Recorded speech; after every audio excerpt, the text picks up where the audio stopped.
Y hoy estamos con Carlos Clery, que es del Movimiento Productivo 25 de Mayo y además es un industrial. Hoy en la celebración, como todos los 2 de septiembre del Día de la Industria, vamos a hacer un pequeño raconto histórico de la efeméride. ¿Por qué se festeja el Día de la Industria el 2 de septiembre? ¿Qué se conmemora?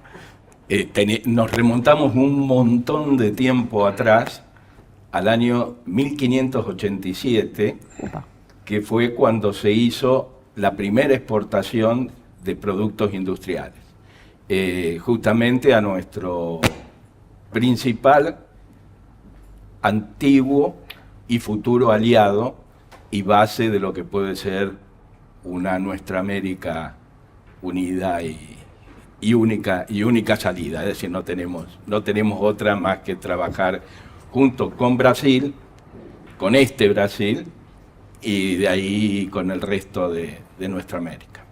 La primera exportación que se hizo fue de telas, tejidos, bolsas y harina. Esa fue la primer salida de industria, y la industria es el sector más importante del Producto Bruto, es decir, es el 19% del total de la producción es industrial. Antes de eso, otro dato. Sí. ¿Qué es el Movimiento Productivo 25 de Mayo? Bien, gracias. No me parece menor explicarlo. Sí. Somos un bicho raro que nace cuando 2 o 3 empresarios se deciden que hay una atomización de un sector tan importante de la producción, el de las pymes, que no están representados, no tienen representación política, no tiene representación partidaria, o sea, no hay en el PJ un área de producción, increíble. Y la mayoría de los partidos mucho menos, ¿no? Así que eso, entonces nos empezamos a juntar. Yo vengo de la industria, es decir, vengo de la industria familiar. Yo soy del interior, soy del interior, soy de San Francisco, provincia de Córdoba. No me jodan con Fantino, con el No pensábamos hacerlo. Nadie lo dijo. Hay de todo en San Francisco. Pero ya se ataja. Tecla por la duda. Porque vengo de la planificación y nos adelantamos. Está muy bien. Y mi padre fue tuvo una de las primeras fábricas de bicicleta. Él era corredor de bicicleta y representaba a Leniano, y cuando se retira arma una fábrica de bicicleta porque en la guerra, con la guerra lo que se corta es el suministro de afuera. Y él lo que tenía era un local donde vendían bicicleta, arreglaban bicicleta y vendían repuestos. Entonces tenía prácticamente lo mismo que lo que se necesitaba para armar una bicicleta. Y era un buen momento. Perón dio un crédito, entre tantos créditos a la industria, y puso su fábrica de bicicleta, que terminó siendo fábrica de motos. Ahí se crió Orestito Berta, iba a aprender motores. Heriberto Pronello trabajó en la fábrica. Y yo trabajé mucho con PYME, pues me formé para planeamiento, pero cuando acá no se hacía planeamiento. Y me tuve que dedicar a hacer planeamiento para pymes. Las grandes empresas no contratan afuera, el resto no hace planeamiento, y bueno, me dediqué a eso y me olvidé de la parte del planeamiento público, que era lo que a mí me interesaba. Ahora pensando, ¿no? Justamente te digo, esta pregunta la hice básicamente para que quede claro que en nombre de las pymes hablan quienes no representan a las pymes. Claro, ¿no? Como la Unión Industrial Argentina, que agita en nombre de las pymes, pero demanda en función de los grandes. Absolutamente. Ahora, a mí me llaman del MP porque en el último tiempo me había orientado hacia el cooperativismo. Y acompañé al mejor de los cafieros en el INAES. ¿no? A Mario Cafiero. A Mario. Y entonces ahí nace el movimiento productivo. Claro, es decir, que incluye esa conjunción de pymes y Cooperativas, claro. No tenemos y nunca vamos a tener estructura jurídica porque no la queremos. Por eso es un movimiento. Y es un movimiento de base. Con la aspiración de tener una presencia política, y esto no es política electoral, es política, es decir, de que el sector de las pymes y las cooperativas estén representados en el escenario argentino, político, económico y social. Político en el sentido transformador de la palabra, ¿no? En un escenario de industricidio, de una política neoliberal y de librecambismo aparente, de libertad de empresa, pero que en realidad lo que está promoviendo es la destrucción de las industrias. Sí, yo te iba a preguntar cómo estamos hoy, ¿no? A más de 400 años de aquella primera exportación a Brasil de telas y harina. ¿Cómo está la industria pyme, que es la principal de las industrias, la principal generadora de empleo de la Argentina? Claro. El problema es cuando vos... Yo creo que es más grande todavía, pero hay una decisión de no tener industria, y no tener industria significa no tener trabajadores en relación de dependencia sindicalizadas. Por eso nosotros aspiramos a ser la organización libre del pueblo que represente la producción. Y nuestro principal aliado es el trabajo, por eso para nosotros es producción, trabajo, soberanía. ¿No? Porque vamos producción, juntos. Trabajo, soberanía. Sí. Ponemos producción adelante, porque la producción es la que genera trabajo, y el trabajo y la producción generan soberanía. Y somos asamblearios. Y empezamos a crecer, y a crecer, y a crecer, y todo lo que se encuentra sin representación, como decía Claudio, porque no están representados ni por la UIA, ni por CAME, ni por un montón de otras, ni Cejera, es decir, no están representados. Entonces, acá sí, porque hablamos todos, avanzamos en función de las relaciones y lo que hacemos, y vamos creciendo, vamos llegando a un montón de... Hoy estamos en un montón de lugares del país.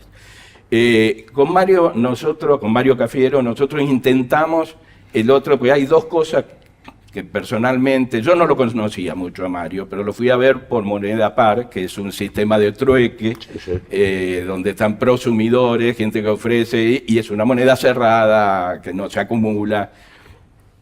Y ahí empezamos a hablar, y ahí nos encontramos con que teníamos una coincidencia enorme con las dos cosas que el peronismo olvidó. El planeamiento y la comunidad organizada.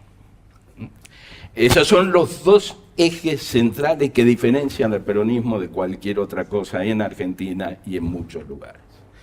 Y empezamos a armar comunidad organizada. Desde el ADN cooperativo nos juntábamos con el otro ADN cooperativo, que son los sindicatos, los clubes de barrio, las cooperadoras escolares, y empezar a juntar barrio por barrio, pueblo por pueblo, para conocernos y reconocernos, y poder empezar a partir de ahí a entender cuáles son las cosas que nos preocupan, y unidos y organizados dar la lucha. Te hago una pregunta, porque vos hiciste una referencia que las pymes y el movimiento cooperativo son los dos sectores que más generan empleo, y que la generación de empleo, a su vez, en esta combinación de producción-trabajo, genera soberanía en tanto el desarrollo científico-tecnológico. Ahora, este proceso de industricidio que profundiza Milei está vinculado a esa estrategia de destrucción, de matar al perro para terminar con la rabia, que inició Videla y Martínez de Hoz en un proceso que hoy está continuado y profundizado en esta acelerada caída en el abismo que promueve el gobierno de Milei. ¿Cómo podés describir ese proceso? Sí, yo creo que es más profundo todavía.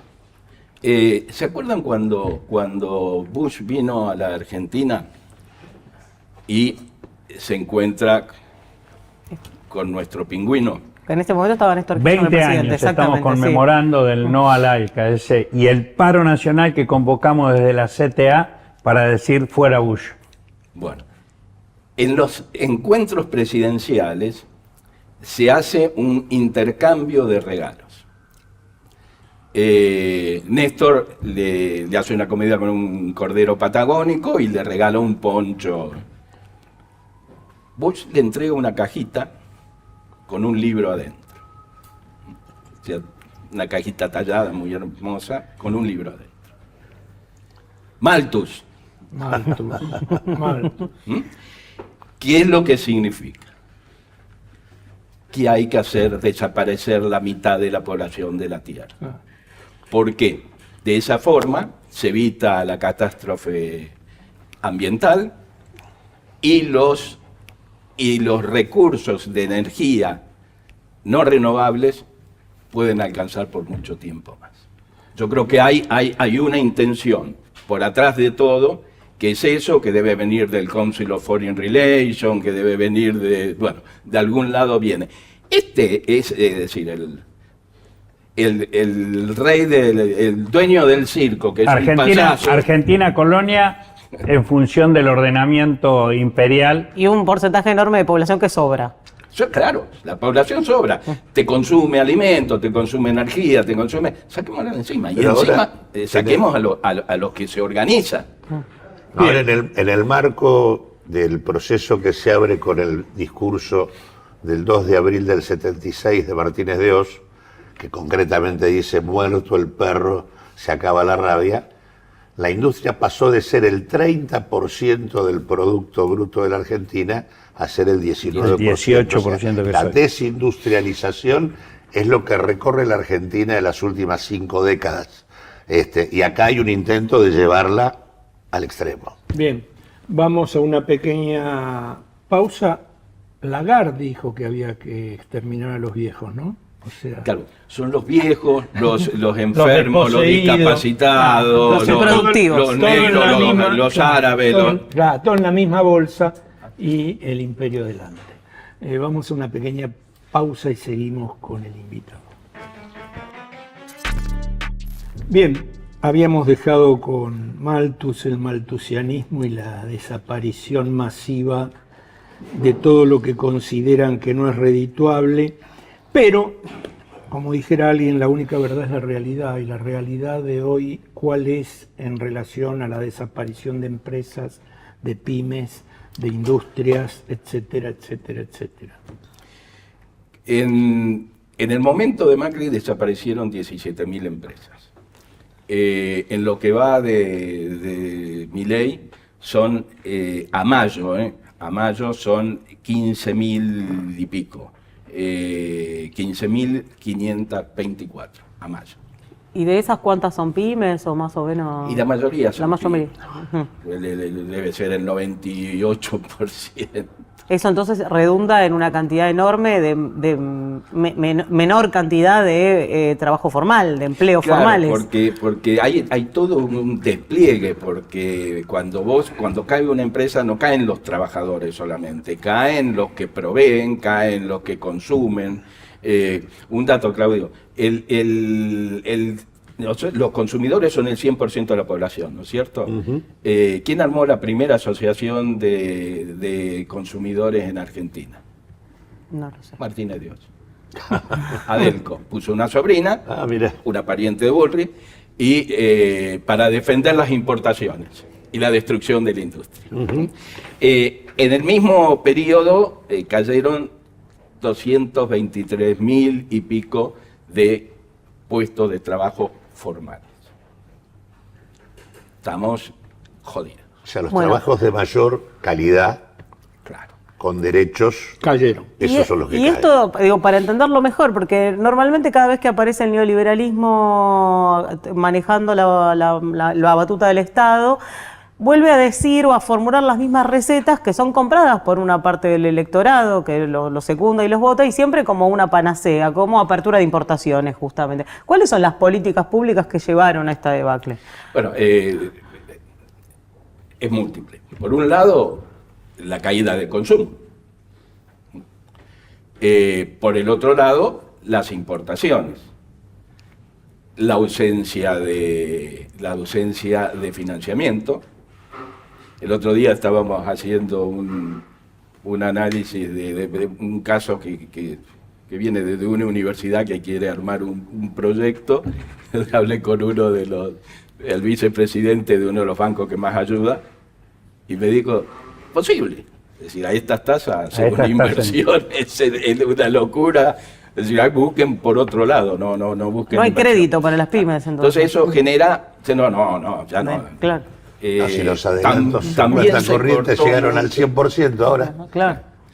Entonces te generan una capacidad ociosa altísima. Hoy es el 43-44%, o sea, las fábricas producen a la mitad. Cuando producís a la mitad, el input, el ingreso, no te alcanza a cubrir los egresos que tenés fijos. Claro. Entonces se produce pérdida de empleo que recrudece el tema de la caída de la demanda y recrudece la caída del mercado de consumo. Esto sí es sensible, porque hay ciertas cosas que son sensibles a nivel popular. O sea, si el gobierno se endeuda, es como si estuviera tan lejos de la realidad de cada uno que se endeude. Es decir, no se dan cuenta lo que va a pasar después. Pero no es percibido como un problema que, claro. Que se lleven el oro. O sea, hay un montón de cosas que hicieron. ¿Y cuándo salta? Porque el tema del pueblo, el pueblo puede estar manso, pero de pronto hay una piedrita que se toca y se viene la luz. El tema de los discapacitados fue. Si ni siquiera el de los jubilados, pero el de los discapacitados, ver que por un lado se le restringen los remedios, se le quitan, se sacan un montón de discapacitados y le quitan los derechos, y por el otro lado lo roban. También pasa en ANSES, también pasa en otros lugares, pero eso fue sensible y hoy... Y eso puede llegar a que la justicia de mal aliento y estos señores, puede ser que consigan parar la cosa, no hacerlo grave, distinto a lo que fue con Cristina. Pero la gente ya juzgó. Y eso nos da posibilidades de decir, recuperemos. Tenemos un problema. Somos una alternativa todavía débil, porque a veces nos peleamos entre nosotros, porque hay que armar... Este industricidio, esta pérdida de puestos de trabajo, esta caída del consumo en la provincia de Buenos Aires, que es la provincia de mayor producción industrial en el país, ¿cómo entendés que puede impactar asociado a este escenario de corrupción, de corruptela, de represión que promueve el gobierno nacional en este escenario electoral que vamos a tener aquí en la provincia de Buenos Aires el domingo próximo? Hay un principio de que se vayan, es decir, hubo una confianza en un tipo que aparece del aire, pues no era candidato, yo creo que había un montón de candidatos antes de que este fuera presidente, pero llegó él. Y llegó por los errores que cometimos, por las cosas que no hicimos, por los cambios que no hicimos, por las transformaciones que tendríamos que haber hecho y por la construcción de poder real. Es decir, el tema de la política está basado, es decir, hay un elemento de la política que juega muy fuerte e influye en la política, que es la economía. Es decir, los dueños siguen siendo los dueños de los medios de producción. A pesar de que hay algunos cambios en cómo se revaloriza el capital, pero es otro tema.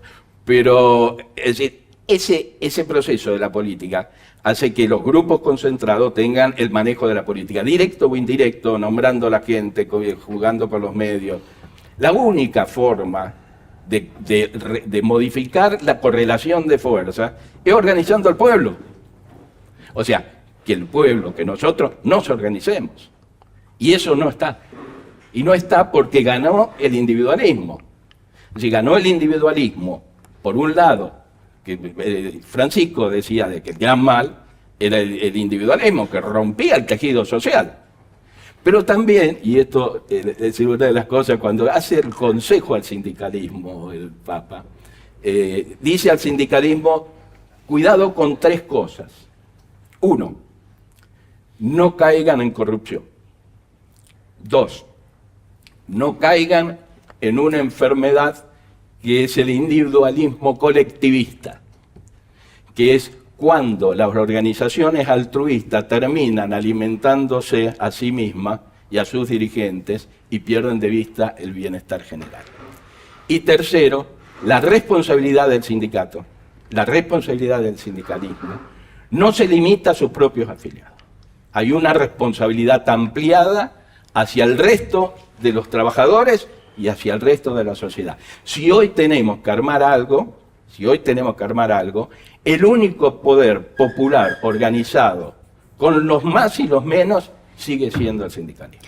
Carlos, es muy interesante esto que planteas porque desde la mirada que generalmente en este momento está siendo hegemónica del fomento del emprendedurismo y de aquellos que de la bajada de línea, de armar un emprendimiento productivo, etcétera, no se ve al trabajador como un aliado, sino como un costo, como diría en términos de Mauricio Macri, ¿no? Y vos decís algo muy interesante, que es, en efecto, es la otra pata del sistema productivo. ¿Qué hay que revisar de toda esta perorata que se está volviendo el discurso hegemónico? ¿O cómo se lo combate? ¿O qué hay que contraargumentar? El primer punto que nosotros tenemos en nuestro planteo de organización de MP25 es un aumento generalizado de los salarios. No suele ser lo que los empresarios quieren, claro. Pero nosotros somos pymes y somos cooperativas y trabajamos con el mercado interno. Entonces, es decir, a que incluso haya alguna intencionalidad segunda, es decir, yo vengo del humanismo más profundo y lo que digo es así, pero desde el mismo interés del empresario pequeño, mediano y cooperativo, lo primero que se necesita es un aumento generalizado de los ingresos. La diferencia central está entre si la base de acumulación es la prioridad del mercado interno o es una salida exportadora. Si en realidad la prioridad es el mercado interno, el salario y los ingresos en general de la comunidad son una fuente de demanda como prioridad. Si la salida es exportadora exclusivamente, en realidad el salario se transforma en un costo. Entonces, en ese marco, aquellos que lo que pretenden es destruir industria, desplazan el mercado interno y lo único que queda es el mercado interno chico de los sectores de más altos ingresos y la salida exportadora. El salario es un costo y por lo tanto cuanto más bajo, mejor es. O sea, esa es la política que aplican. El modelo de sociedad. Y ahí es donde ingresa también el Estado, porque vos decías al principio que si no hay planificación estatal, es difícil promover un modelo de desarrollo de sociedad donde los equilibrios tengan que ver con el interés del conjunto de la sociedad. Este es un planteo que el neoliberalismo vino a negar. La realidad de desarrollos de países como China, con su planificación quinquenal, que en alguna vez en la Argentina intentó promover Perón a través de los planes quinquenales, es una demostración palmaria de que la planificación del Estado en el desarrollo de la sociedad no es un tema del cual se pueda excluir. ¿Cuál es la mirada que los pequeños y medianos empresarios tienen respecto de esta situación? Y en ese sentido, yo creo que en las elecciones del domingo próximo también se van a contraponer, porque más allá de sus limitaciones a las que vos ya te referiste, que expresan a buena parte de sectores del peronismo que fueron gobierno y que no dieron cuenta de las respuestas necesarias o del total de respuestas necesarias, la provincia de Buenos Aires en este momento aparece desde el gobierno como una contracara de lo que es el neoliberalismo de Milei. ¿Vos pensás que estas cuestiones van a estar expresadas en las elecciones? El tema de las elecciones es si sigue un grupo creyendo de que es lo mismo, un poco menos, pero es lo mismo. Es decir, acá lo que hoy hay que pelear es andar a votar contra Milei. O sea, es eso. Y después buscar organización, porque nos hemos olvidado del planeamiento, incluyendo en los lugares que mejor funciona, también nos hemos olvidado. El último intento, es decir, ¿cuándo fueron los periodos de crecimiento de Argentina? Perón, aumento de la demanda interna. Ilia, aumento de la demanda interna. Los años de Ilia, los datos son impresionantes. La vuelta de Perón, el ratito, los 2 primeros años de Grispum y el Néstor. El último intento de plan de desarrollo productivo que hubo en Argentina se hizo en la época de Néstor. Y se empezó a trabajar a varios niveles. Primer nivel, el país federal. Los ministros de producción de cada una de las provincias, dónde había espacio vacío, dónde había que llenarlo. Segundo, por sectores. Y tercero, un grupo que coordinara las políticas que había que hacer para facilitar el plan. Un error de cálculo hizo que todo eso explotara. Yo estuve a cargo de la coordinación de ese plan, le llevé al ministro de Economía nuevo todos los papeles y me los devuelven diciendo que el ministro no está de acuerdo con el planeamiento. O sea que, para terminar, sin planeamiento no hay salida. ¿Pero sabés quién era el ministro? No, lo estoy pensando. ¿Lavagna? Lustó. Lustó, claro. Bueno, un radical. Gracias por venir. Otro radical más. Gracias por venir. Esto es la globalización, ¿no? La destrucción de todo. Gracias por venir. Esperemos que no sea la última vez. Nos vamos a una pequeña pausa y retornamos con el final. Yo hice una pregunta a Claudio que me importa sobre esto que habló el invitado. Nos vamos al final de Agenda Propia. Y feliz día de la industria.